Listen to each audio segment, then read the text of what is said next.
Hello, ako si Jason, ang operator ng DTF machine dito sa General Mall. Ang machine ay ginagamit ng 6 na araw na may total na 35 meters. Cupping area na 80% good condition. Printer head, head clean, normal, head.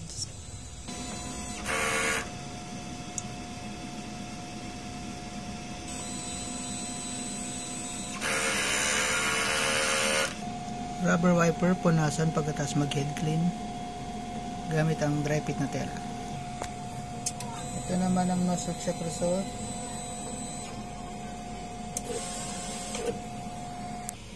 Ink system tama lang. ABR na may 220 volts.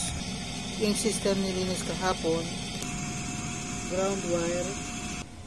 Mga in-use supply natin.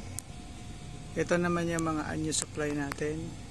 Powder, ink. Sa baba naman yung mga film natin. Nagagamit tayo ng isang powder, white ink, film, workload record, weekly maintenance record, monthly maintenance checklist record.